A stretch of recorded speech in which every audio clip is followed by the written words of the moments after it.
Ang Republic Act No. 6657 o mas kilala bilang Comprehensive Agrarian Reform Law ay nagalayong mabigyan ng karapatan ng mga magsasaka sa kanilang mga lupang pinagtatrabahuhan.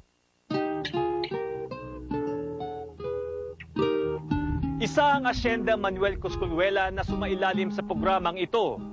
Ano na kaya ang nangyari sa mga lupang ipinamahagi sa mga magsasakang nasasakupan nito?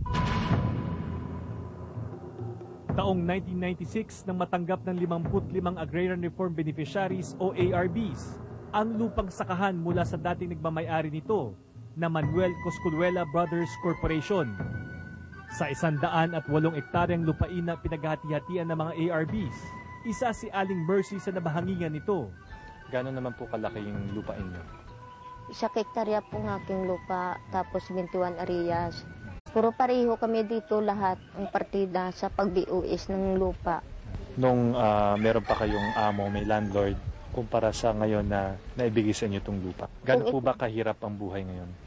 Kung ikumpara ko sa yung may amo pa kami, may mga benefits kami na bigay ng amo. Kaya lang, ang pagtrabaho, inuutos-utusan ka naman. Parang hindi ka libre kung kahit sa merong sakit iyong katawan, tatawagan ka na lang ng amo para magtrabaho.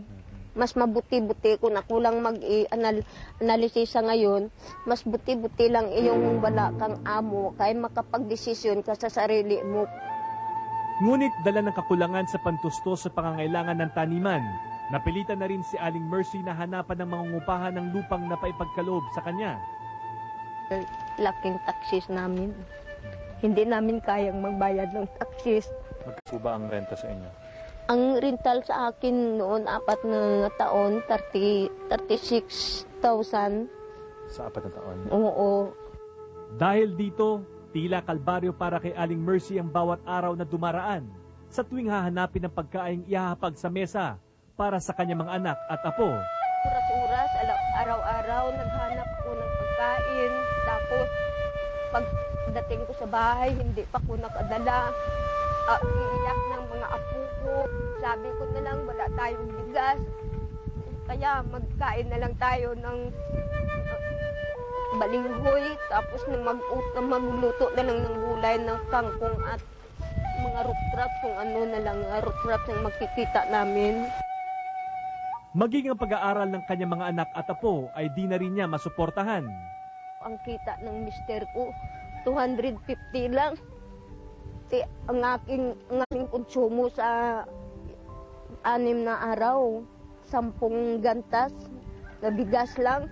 Paano naman kami?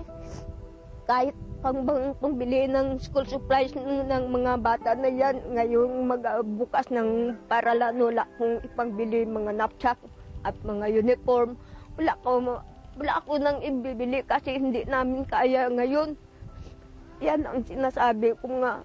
Sobrang hirap namin sa ngayon. Ito ang paulit-ulit na kalagayan ng kanilang buhay simula pa noon, kung kaya't naisipan ng kanyang pangalawang anak na makipagsapalaran sa Maynila.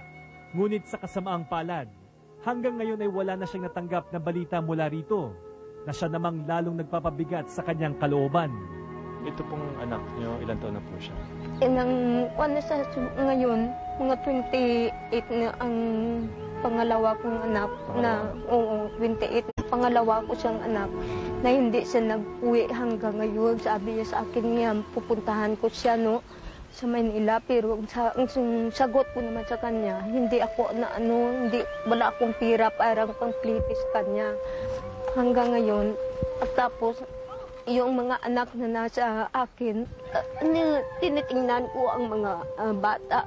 Ano naman sila noon mag-survive kung wala na ako.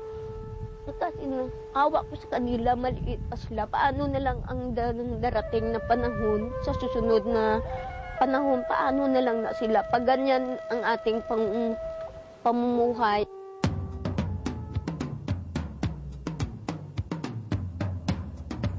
Kasangga mo ang lahat.